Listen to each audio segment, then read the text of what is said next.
Okay, so I'm going to go ahead and try the basic shapes and axis lines approach, drawing a different animal. We're going to draw a horse this time.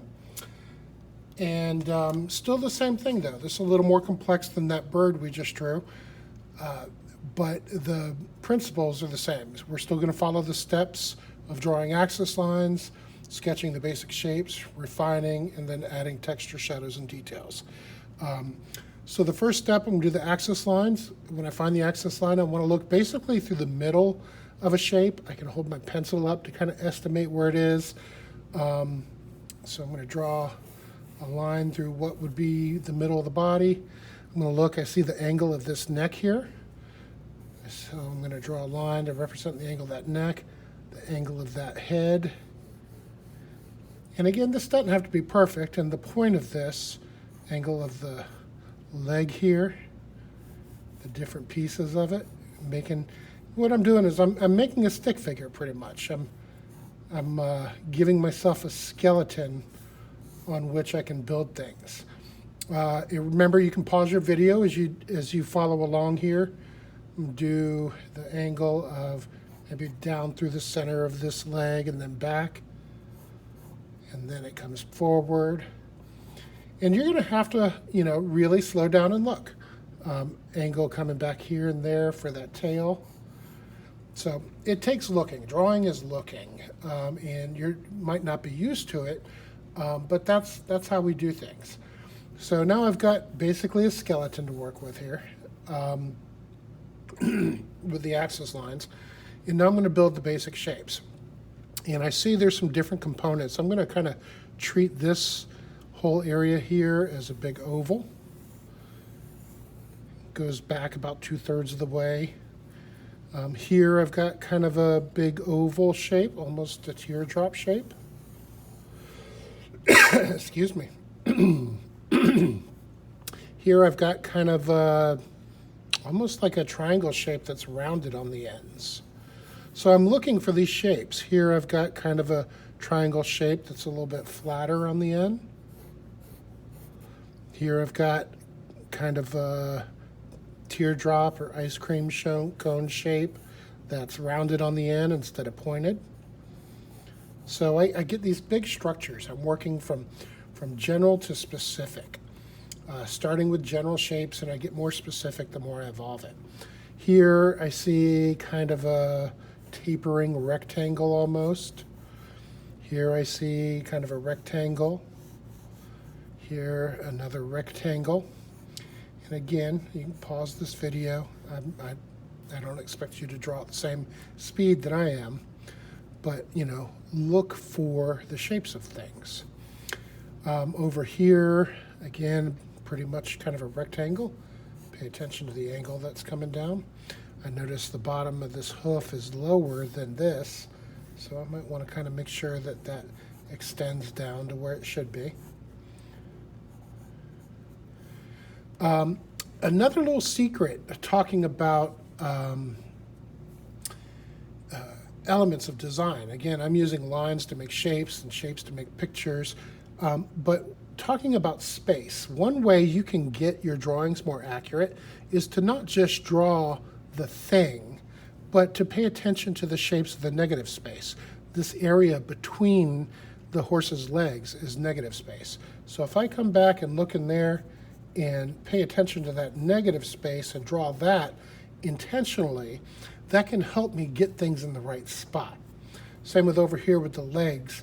If I'd pay attention to this big shape through here that's between the legs and kind of look at that and draw that, I can help make sure the leg gets in the right space.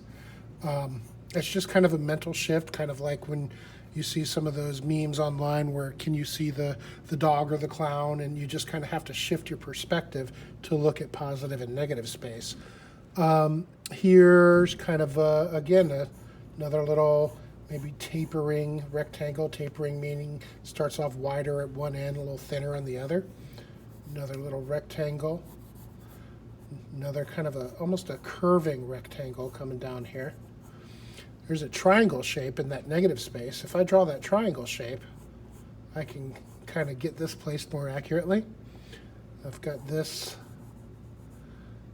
Oh, I see now. It's so dark. This is actually the front leg and that's the back leg. I was thinking that was the front leg at first. But that's okay. Everything's still pretty correct here. Draw that. If I come back and look at the shape, maybe I can make kind of a diamond shape there. Well, let me get this part here. There's a little rectangle of the back leg. Kind of curves up a little there. And then if I get kind of maybe a diamond shape there, that'll help me position that tail. And my axis lines weren't perfect when I first did it, but as I look and refine, so this shape here, kind of maybe an oval, and you got to find it, you got to see it, you got to kind of just, you know, take your best guess, kind of a trapezoid, kind of an oval, and just build it a little piece at a time. And I see this has kind of a little hump, come back.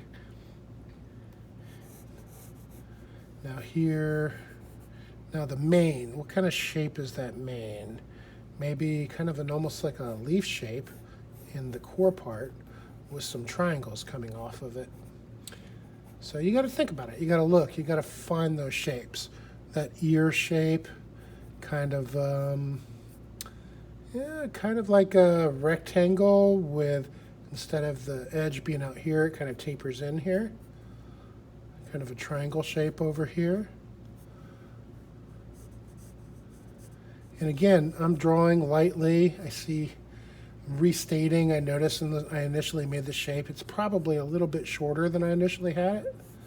So now I've got basic shapes, and with this outline and stuff, I've started to move from basic shapes to refining. So I started with the axis lines to make the skeleton, put on some big, simple, basic shapes. And when I started really looking more closely, that was the beginning of the refining stage. So I'm going to continue to refine.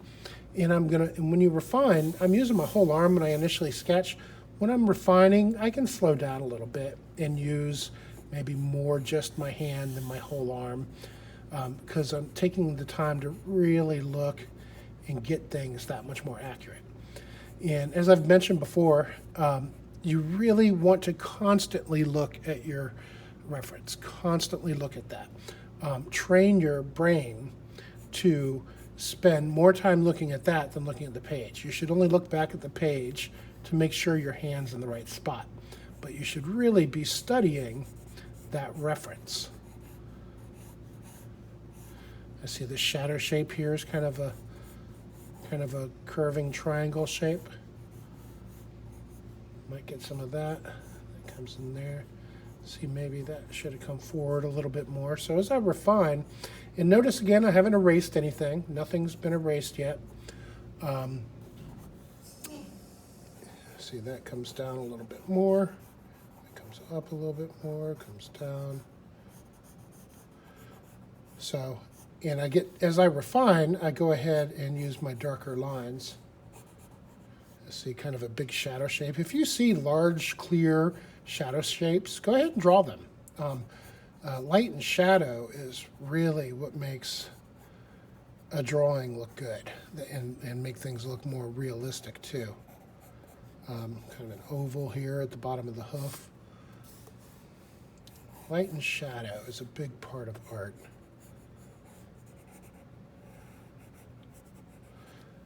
So I'm refining. This line comes up in there, kind of a curving triangle.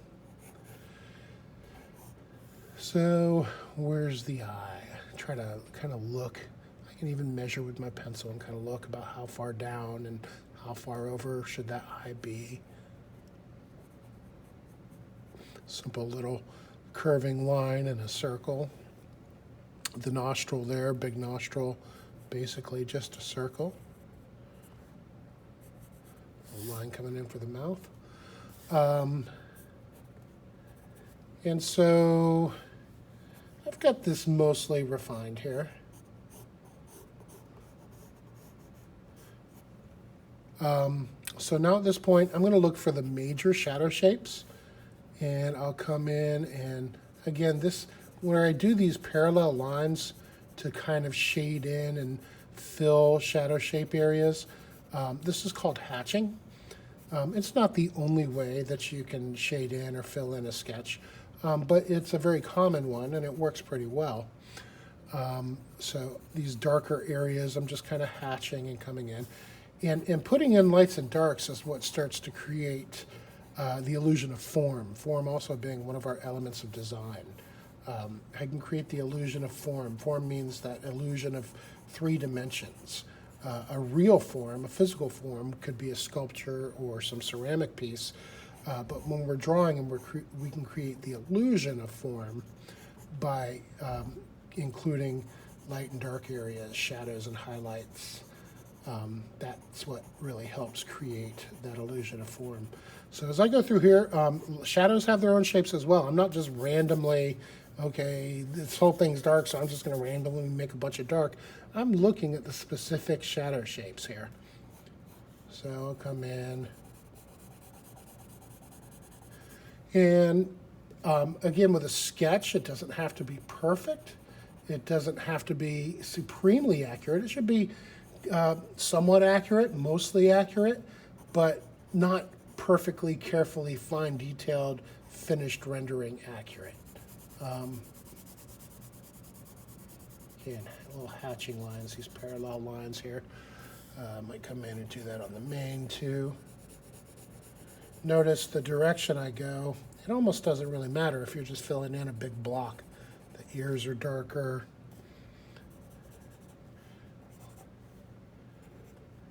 The nose is darker.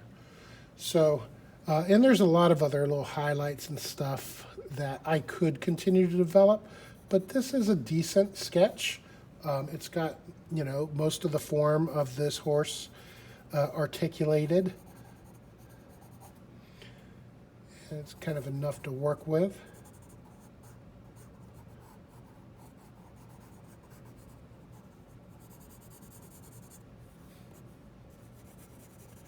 And so sketch. Again, I'm using sketch technique. And to remind you again, in your work that you submit, I do want to see that you used axis lines, that you did draw basic, simple shapes, and then built things up and then refined. A lot of times, students will get the axis lines and basic shapes and they'll just stop there. The refining part, yeah, it's a little bit harder. You got to really take your time. You got to look. You got to put your head in the game. And I'm not expecting you to draw as well as I do or to be masters of sketching these first couple of times. What I'm looking for is that you're working the process. Because if you practice the process, you will get better every time you draw. Practicing process is really important for all kinds of things in art. Process is everything. And the more you do, the better you get. It works that way. Again, if you're not really strong at drawing, that's fine. I'm not expecting perfection, but I'm here to tell you, if you decided to draw sketches of horses 1,000 times, that 1,000th horse would probably look really good. So don't feel discouraged if it's not amazing, these first few things you're doing. But if you're grasping this process and able to demonstrate this process, you are totally on the right track with where you need to do and how you need to get going. And that's what I'm looking for there. So sketch technique and the 4 steps of basic shapes and axis lines approach to sketching.